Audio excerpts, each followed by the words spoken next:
오늘 우리에게 주시는 하나님의 말씀은 디모데전서 4장입니다. 신약 성경 399쪽 디모데전서 4장 7절부터 10절까지 말씀입니다.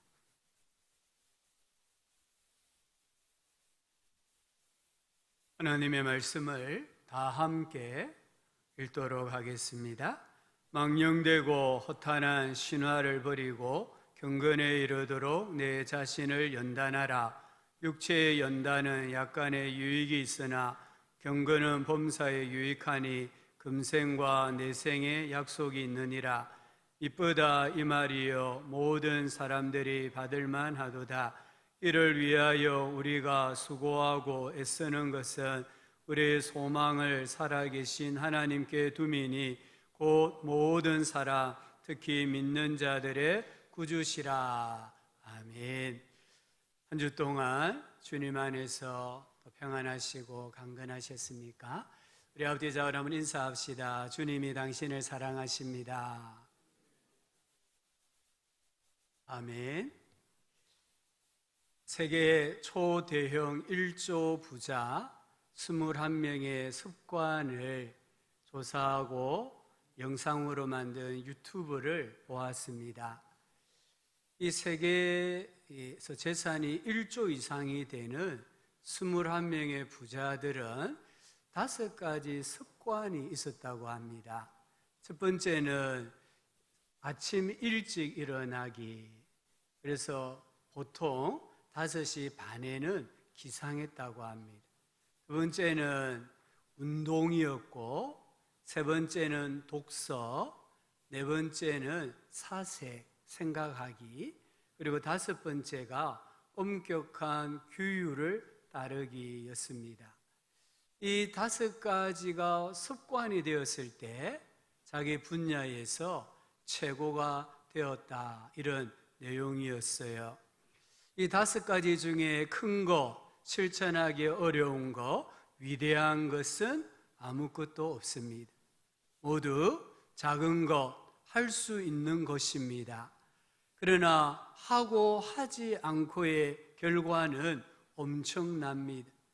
우리는 작은 것이 인생을 바꿉니다라는 시리즈 설교를 함께 나누었습니다. 혹시 기억을 하십니까? 소속감, 또 태도, 예배, 말씀, 기도, 찬송. 이 6가지는 신앙생활하면서 큰 것이 아닙니다. 특별한 사람이 하는 것이 아닙니다. 실천 불가능한 것이 아닙니다. 그러나 이 작은 신앙의 행위를 어떻게 하고 있느냐가 영적인 삶을 결정짓습니다. 인생의 당도를 결정짓습니다. 요한복음 10장 10절에서 예수님께서는 내가 온 것은 양으로 생명을 얻게 하고 또 풍성히 얻게 하려는 것이라 하셨습니다. 여기 생명은 내가 예수님을 구주로 영접함으로 하나님께서 주시는 선물입니다. 이 생명, 다르게 말하면 구원, 또 영생, 이것은 내가 취할 수 있는 게 아니에요. 내가 예수를 믿을 때에 위로부터 하나님이 주시는 선물입니다. 그러나 내가 받은 이 생명이 얼마만큼 풍성하냐, 부요하냐는 내가 어떻게 신앙생활을 하고 있느냐에 결정이 됩니다. 우리가 묵상한 것 이 6가지를 엑기스로 만들면 경건이 됩니다. 오늘은 이 시리즈 설교의 마지막 주제로 경건에 대해서 함께 나누고자 합니다. 사도 바울이 젊은 목회자 디모데에게 오늘 7절을 보니까 망령되고 허탄한 것을 버리고 경건에 이르도록 내 자신을 연단하라 했습니다. 먼저 철저하게 거절해야 되는 것, 버려야 될 것을 말합니다. 무엇입니까? 망령된 것입니다. 여기 망령되다 이 말의 뜻은 밟히다입니다. 맛을 잃은 소금이 사람들에게 밟히는 것처럼 내 삶 가운데 사람들에게 밟히는 거, 욕먹는 거, 손가락질 받는 것이 있다고 한다면 단호하게 거절해라, 거부해라 이렇게 말합니다. 내 삶 가운데 거룩하지 아니한 것이 있다고 한다면 단호하게 거절해라 이렇게 말씀합니다. 또 한 가지는 허탄한 것입니다. 여기 허탄한 것, 문자적인 뜻은 늙은 여자에게 어울리는 것 이런 뜻이에요. 그래서 이 허탄한 신화는 할머니가 손주들을 밤에 재울 때에 잘 안 자요. 그래서 등을, 엉덩이를 토닥토닥 거려주면서 들려주는 옛 이야기를 말합니다.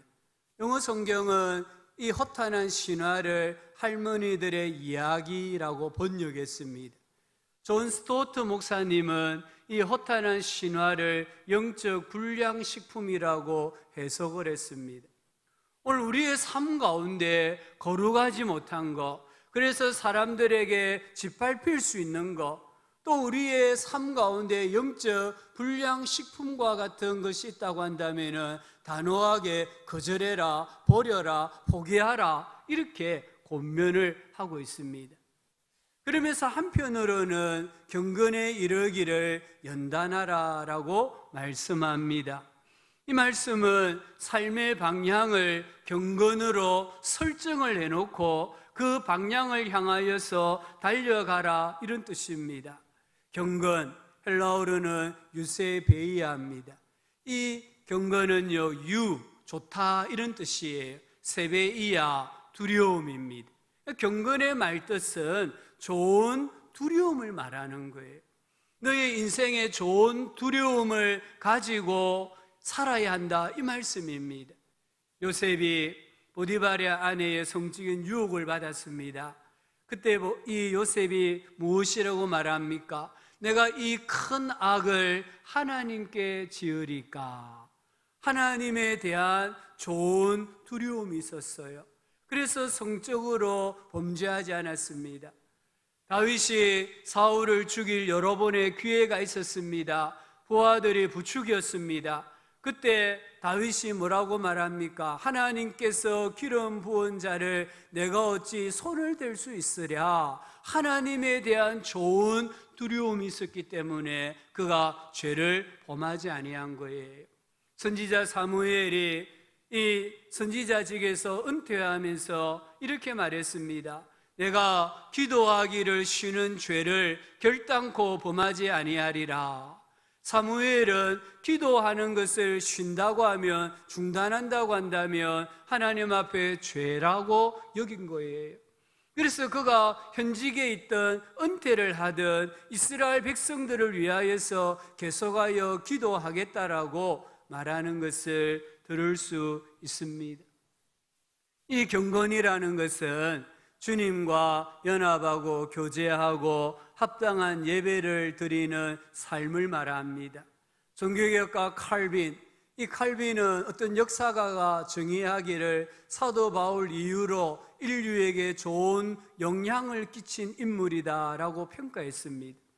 바울 이후로 우리 인류에게 가장 큰 영향을 끼쳤던 인물 존 칼빈은 이 경건을 이렇게 정의했습니다. 하나님을 아버지로 사랑하고 주님으로 두려워하고 경외하며 하나님의 의로움을 받아들이고 하나님을 거역하는 것을 죽음보다도 더 무서워하는 신실한 감정이다라고 했습니다. 경건이라는 것은 하나님을 아버지로 모시고 사랑하는 거예요. 우리 하나님을 나의 주님으로서 두려워하고 경외하고 하나님의 말씀을, 하나님의 명령을 거역하는 것은 죽는 것보다 더 무서운 것이라는 이런 신실한 감정을 경건이다라고 표현했습니다. 경건은 공포가 아닙니다. 경건은 내가 하나님 앞에 서 있다, 라틴어로 코람 데오, 신전 의식을 가지고 살아가는 것이 경건입니다. 경건은 창조주 하나님, 구원자 하나님의 은혜와 사랑에 대해서 감사하고 감격해하는 삶을 나타냅니다. 바울은 오늘 이 경건을 연단해라, 경건에 이르기를 연단하라고 했습니다. 여기 연단하다 이 말은 그 당시에 운동선수들이 연습하는 걸 나타냅니다. 이 당시에 운동선수들은 벌거벗고 연습했습니다. 육상경기나 격투경기에 벌거벗고 출전했습니다. 평소 훈련을 할 때에 훈련에 방해되는 거추장스러운 것들을 다 벗었다 이 말입니다. 지금 바울은 디모데에게 너로 하여금 경건을 향하여 나아가는 삶에 거추장스러운 거, 불편하게 만드는 거 있다고 하면 다 벗어버리고 경건에 이르기를 연습하고 또 연습하라, 이렇게 말씀하고 있습니다. 무엇 때문입니까? 오늘 8절 말씀을 다시 한번 보시면 육체의 연단은 약간의 유익이 있으나, 여기 약간의 유익이란 말은 작은 부분에서 이 말입니다. 육체의 연단, 육체의 연습은 작은 부분에 유익이 있는데 그게 건강일 수도 있고 명예일 수도 있고 얼마간의 물질을 얻는 것일 수도 있어요. 그러나 경건은 범사에 유익하니, 여기 범사는 모든 부분에 유익하다고 하면서 금생과 내생의 약속, 축복이 있다라고 말씀을 하고 있습니다. 이 육체의 연습은 이 땅 위에서 우리에게 건강을 줄 수 있습니다. 또 좋은 정신력을 줄 수도 있습니다. 그러나 경건의 연습은 이 땅에서뿐만 아니라 내생에서, 천국에서 미래의 삶에까지도 복을 가져다 준다라고 말씀합니다. 그러면서 9절을 보면은 미쁘다 이 말이요 모든 사람들이 받을 만하도다 이 말이요, 이 말은 8절을 말합니다. 미쁘다 이 말씀은 모든 사람들이 삶의 방향을 경건으로 설정하고 그곳을 향하여 나아간다라는 이 말씀은 보편적인 진리라는 거예요. 디모데에게 뿐만 아니라 오늘 우리 모든 성도님들에게도 반드시 적용해야 될 진리다 이 말입니다. 프란시스 드 살레, 16세기 경건주의자입니다. 이 프란시스 드 살레라는 분은 여기 경건의 유익을 새에 비유해 설명을 했습니다. 낙타는 색과입니다. 그러나 날지를 못합니다. 암탉은 서투른 모습으로 날지만 높이 날지 못하고 한 번씩 가끔 납니다. 하지만 독수리, 비둘기, 참새들은 높이 빠르게 신속하게 날아갑니다. 이 경건한 사람들은 하나님을 향해서 더욱더 자주 신속하게 높이 날아오른다라고 설명했습니다. 우리가 경건에 이르기를 연단할 때에 우리는 참으로 독수리가 창공을 나는 것처럼 영적인 세계를 날고 영적인 세계를 경험하는 복이 있다라고 말씀합니다. 성경에는 경건하게 산 사람들이 많이 나옵니다. 그 중에 한 사람이 에녹입니다. 창세기 5장 24절에 에녹이 하나님과 동행하더니, 경건을 동행으로 표현하고 있습니다. 하나님이 그를 데려가심으로 세상에 다시 있지 아니하였더라. 이 에녹이 하나님과 동행하며 경건하게 살았을 때에 죽음을 경험하지 아니하고 하나님 나라에 들어갔다라고 합니다. 그의 자식들 가운데 무드셀라는 인류 가운데 가장 오래 산 사람입니다. 969세까지 살았다라고 말씀합니다. 두 번째 사람은 누굽니까? 노아입니다. 창세기 6장 8절 9절에 그러나 노아는 여호와께 은혜를 입었더라. 노아는 의인이요 당대의 완전한 자라. 그가 하나님과 동행하였으며. 이 노아도 하나님과 동행했다고 했습니다. 6장 22절은 노아가 그와 같이 하여 하나님이 자기에게 명하신 대로 다 준행하였더라. 경건을 동행으로 표현했고, 하나님께 동행하는 삶은 하나님의 모든 말씀을 준행하는 것이었다라고 말합니다. 이 경건하게 살았던 노아, 온 세상이 하나님이 물로 심판하실 때에 방주를 예비하고 그 방주에 일가족이 몸을 맡김으로 제2의 인류의 시조가 되었지 않습니까? 이 노아의 세 아들을 통해서 하나님이 다시 세상에 인류가 편만하게 하셨던 것을 볼 수 있습니다. 세 번째는 히스기야 왕입니다. 역대하 31장 21절, 20절, 21절에 히스기야가 온 유다에 이같이 행하되 그의 하나님 여호와 보시기에 성과 정의와 진실함을 행하였으니 그가 행하는 모든 일, 곧 하나님의 전에 수종드는 일에나 율법에나 계명에나 그의 하나님을 찾고 한 마음으로 행하여, 여기 한 마음으로 행하는 게 경건이에요. 한 마음으로 행하였더니 형통하였더라. 그래서 히스기야가 나중에 육체의 병이 들지 않습니까? 죽을 병이었습니다. 그때 히스기야가 하나님 앞에 자기가 한 마음으로 행하였던, 경건하게 행하였던 삶들을 말씀을 드리면서 고쳐달라고 하잖아요. 그때 하나님께서 히스기야에게 15년의 생명을 연장시켜 주시는 것을 알 수 있습니다. 신약에 넘어와 보면은 시므온이라는 사람입니다. 누가복음 2장 25절에 예루살렘에 시므온이라는 사람이 있으니 이 사람은 의롭고 경건하여 이스라엘의 위로를 기다리는 자라, 성령이 그 위에 계시더라. 이 시므온은 당대의 힐렐이라는 사람의 아들이었다고 합니다. 힐렐은 유다의 이 랍비의 두 파가 있는데 그 중에 한 파의 수장이었습니다. 가말리엘이 힐렐의 제자였습니다. 이 바울이 가말리엘의 문화생이니까 결국 뿌리로 올라가면은 힐렐의 사상에 영향을 받은 사람이 바울이에요. 그 힐렐의 아들이 시므온입니다. 이 시므온은 사내들인 공회원이었다고도 합니다. 이 시므온은 당대의 가장 훌륭한 학자 7명에게 부여했던 칭호 라반이라는 칭호를 받은 대학자고 대랍비였습니다. 그런데 성경은 뭐라고 기록하고 있습니까? 성경은 시므온을 경건한 사람으로 기록하고 있습니다. 이스라엘의 위로, 즉 메시아 예수 그리스도를 기다리던 사람으로 기록하고 있습니다. 성령이 충만한 사람으로 기록하고 있습니다. 시므온이 가졌던 세상적인 배경에 대해서는 하나도 말씀하지 않고 그의 믿음, 신앙을 성경에 기록하여 우리에게 들려줍니다. 또 이 누가복음 2장에 보면은 선지자 안나가 나옵니다.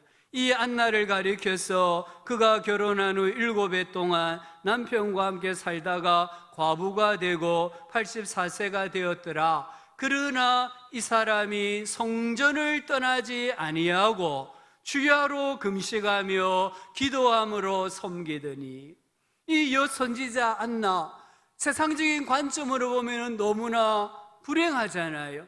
결혼했는데 7년 만에 혼자가 되었습니다. 그리고 84세가 되기까지 홀로 지냈습니다. 이제 노년입니다. 그런데 성경은 뭐라고 기록하고 있습니까? 이 사람이 성전을 떠나지 아니하고 주야로 금식하며 기도함으로 섬기더니, 세상에 볼 때 약한 점, 부족한 점을 말씀하지 아니하시고 그의 믿음을, 신앙을 기록하시고 우리에게 들려주시는 것을 볼 수 있습니다. 하나님은 우리가 가지고 있는 세상적인 배경이나 우리가 가지고 있는 세상적인 연약함을 보시지 아니하시고 우리가 가지고 있는 믿음을, 신앙을 보시고 그 믿음과 신앙을 귀중하게 여겨주신다는 것을 우리에게 가르쳐주고 있습니다. 사도행전 10장에 가면은 고넬료라는 사람이 나옵니다. 가이사랴 고넬료라는 사람이 있으니 이달리아 부대라는 군대의 백부장이라. 그가 경건하여 온 제방과 더불어 하나님을 경외하며 백성을 많이 구제하고 하나님께 항상 기도하더니. 군대의 백부장입니다. 군인입니다. 지도자입니다. 그가 전장에 나가서 세웠던 공들을 기록하지 아니하고 그가 예수 믿고 변화되어 살았던 삶을 기록하고 있습니다. 이방인을 하나님이 보실 때에도 그가 가졌던 세상의 권력이 아니라 그가 예수 믿고 어떻게 살았느냐에 대하여서 말씀으로 기록하시고 우리에게 들려주고 계십니다. 이렇게 경건하게 살았던 믿음의 선배들 많이 있다는 것을 우리가 기억을 해야 합니다. 올해는 일본 도쿄에서 올림픽이 열리는 해입니다. 이 올림픽을 개최해야 되느냐 아니면 취소해야 되느냐 의견들이 분분합니다. 어떤 나라들은 불참을 선언하고 어떤 유명한 테니스 선수도 이번 올림픽에는 나가지 않겠다고 또 선언하고, 지금 올림픽이 열릴지 안 열릴지 설왕설래하고 있습니다. 그런데 선수들 입장에서는 어떨까요? 이 각 나라의 국가를 대표하는 선수들은 4년 동안 올림픽 이 날을 위해서 피땀을 흘렸습니다. 어쩌면은 경기 한 번으로 그 올림픽이 끝날 수도 있는데 이들은 올림픽에 나가서 메달을 따기 위해서 정말 4년을 손꼽아 기다리고 연습을 한 거예요. 내가 메달이라도 딴다고 하면은 명예를 얻고 영광을 얻고 부귀를 얻을 수 있다라는 꿈을 가지고 이 올림픽을 위해 연습을 거듭하는 거예요. 우리 신자들은 금생과 내생에 주어진 하나님의 복을, 하나님의 약속을 받기 위해서 이 경건의 연습을 또 연습을 하는 그런 삶을 살아야 됩니다. 경건을 연단하는 자에게 하나님이 주시는 복이 있습니다. 첫 번째는 잘됨의 복을 주세요. 신명기 4장 40절에 오늘 내가 네게 명령하는 여호와의 규례와 명령을 지키라. 너와 네 자손이 복을 받고. 하나님 앞에서 경건하게 사는 부모와 그 부모의 자식들이 하나님께 복을 받는다라고, 잘됨의 복을 받는다라고 말씀하셨습니다. 두 번째는 하나님의 뜻을 알려주세요. 신명기 33장 8절에 레위에 대하여는 일렀으되 주의 둠빔과 우림이 주의 경건한 자에게 있도다. 여기 둠빔과 우림은 제사장들이 입는 옷에 달려있는 보석이에요. 일종의 돌이에요. 제사장이 하나님 앞에 기도했을 때에 하나님이 기도 응답에 대한 사인으로 이 둠빔과 우림의 돌의 색깔이 변했다고 합니다. 즉 하나님의 뜻이 무엇이고 하나님의 계시가 무엇인가를 들려주셨는데 누구에게요? 주의 경건한 자들에게. 경건한 자들에게 하나님이 뜻을 보여주시고 하나님의 섭리를 보여주신다라고 말씀합니다. 세 번째는 기도를 들어주십니다. 시편 32편 6절입니다. 이로 말미암아 모든 경건한 자는 주를 만날 기회를 얻어서 주께 기도할지라. 진실로 홍수가 범람할지라도 그에게 미치지 못하리이다. 온 세상이 물로 가득해서 이 물의 세력이 천지를 뒤덮을 때 경건한 자가 기도하면 물의 세력이 그를 범람하지 못한다, 집어삼키지 못한다, 하나님께서 약속해 주셨습니다. 네 번째는 고난에서 건져주십니다. 시편 86편 2절입니다. 나는 경건하오니 내 영혼을 보존하소서. 내 주 하나님이여 주를 의지하는 종을 구원하소서. 나는 경건하오니 내 영혼을 보존하여 주십시오. 하나님께서 경건한 자를 고난에서 건져 주십니다. 경건한 자는 자족합니다. 디모데전서 6장 6절에 그러나 자족하는 마음이 있으면 경건은 큰 이익이 되느니라. 이 말씀은 경건하면 자족하게 되고 자족하면은 경건의 연습을 더 잘할 수 있다, 이 말씀이에요. 우리가 경건에 힘쓰면은 자족합니다. 만족하는 삶을 삽니다. 우리가 경건에 힘쓰면은 우리의 죽음도 귀하게 보십니다. 시편 16편 15절에 그의 경건한 자들의 죽음은 여호와께서 보시기에 귀중한 것이로다. 우리 성도들의 죽음, 경건한 성도들의 죽음은 하나님께서 존귀하게 여기시는 거예요. 그래서 우리가 죽어도 마치 산자와 같이 느껴지는 거예요. 마지막으로 경건한 자들에게는 역사의 종말과 예수님의 재림을 준비하게 해주십니다. 베드로후서 3장 10절부터 12절, 우리 다 같이 한번 이 말씀을 읽어보겠습니다. 그러나 주의 날이 도둑같이 오리니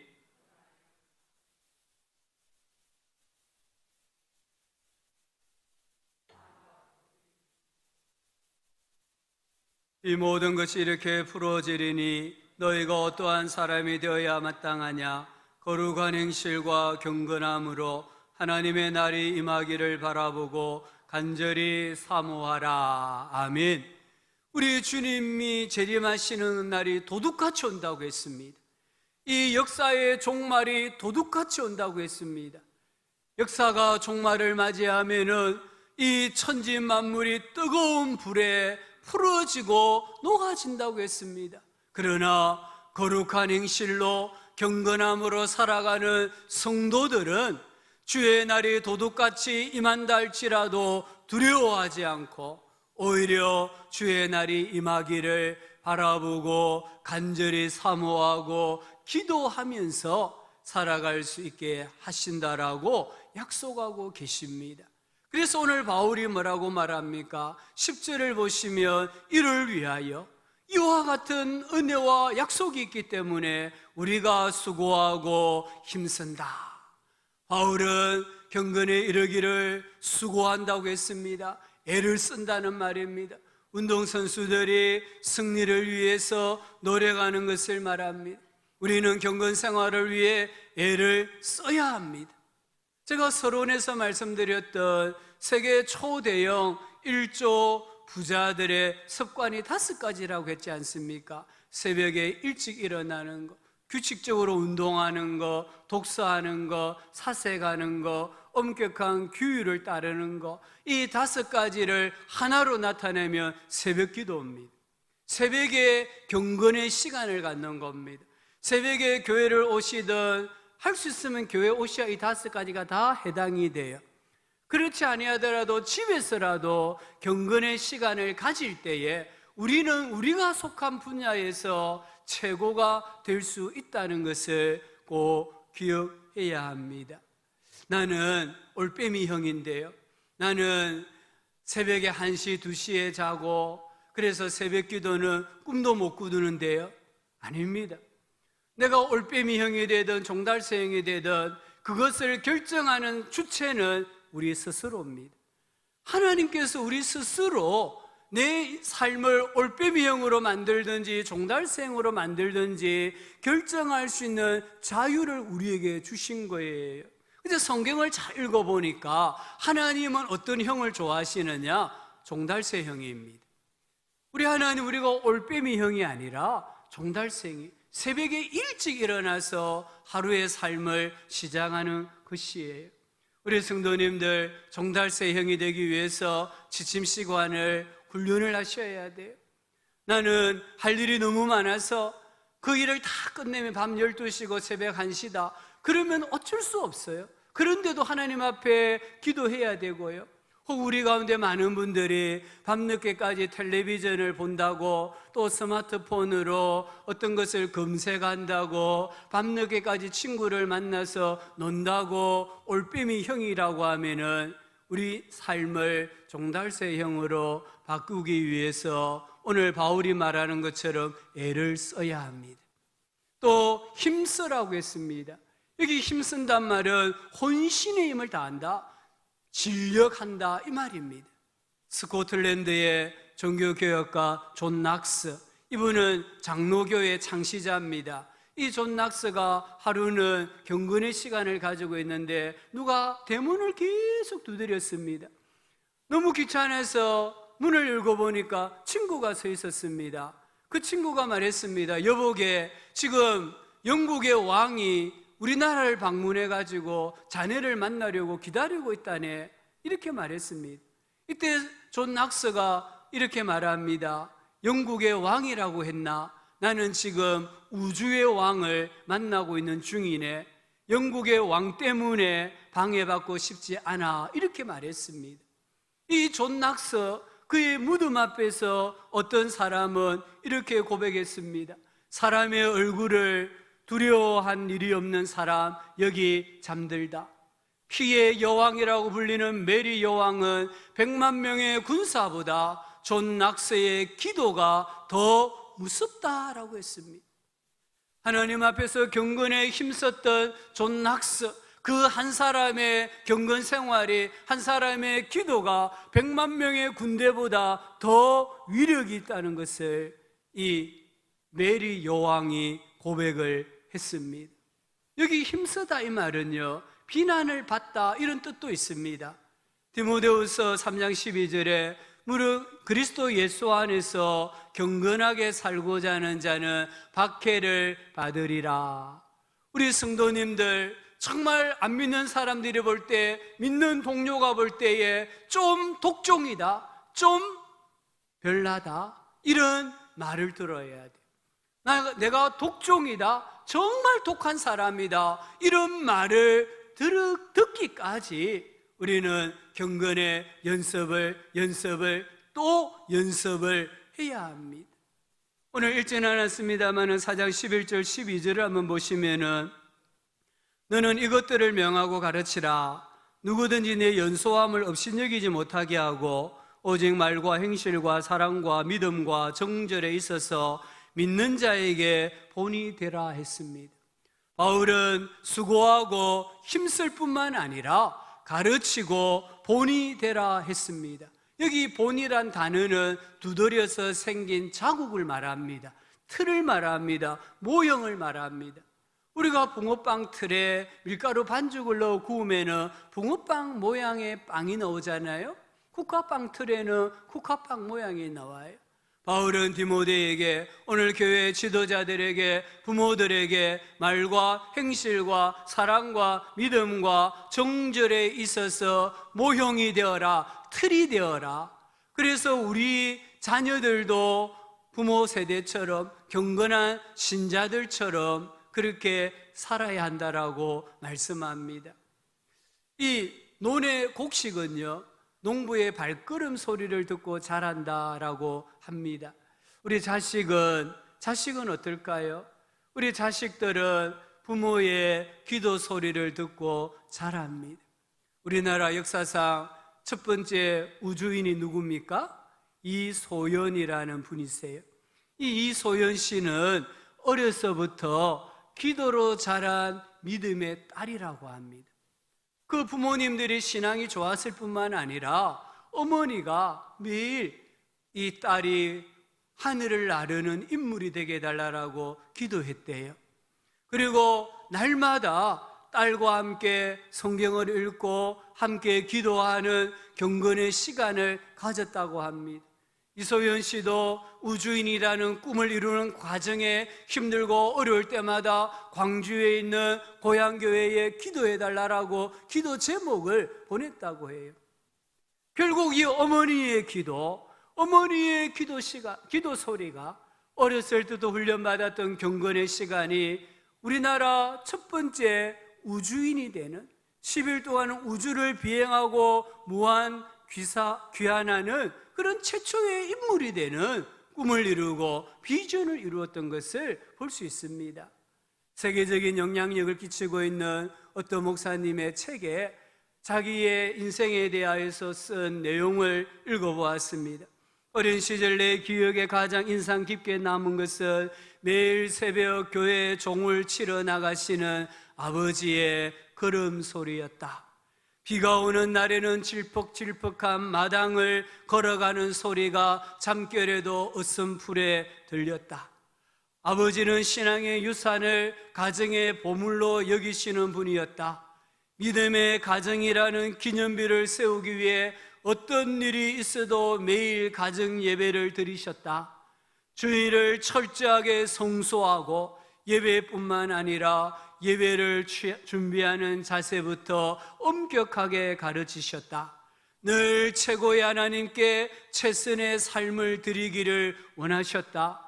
바로 이 가정 예배를 통해 나의 신앙이 자랐다. 아버지의 기도는 오늘날 내 인생, 이분은 목회자니까 내 목회의 뿌리가 되었다라고 고백을 했습니다. 오늘 이렇게 세계적으로 선한 영향력을 끼치는 목회자가 될 수 있었던 뿌리가 어디에 있느냐? 아버지의 기도하러 가시는 걸음소리였다는 거예요.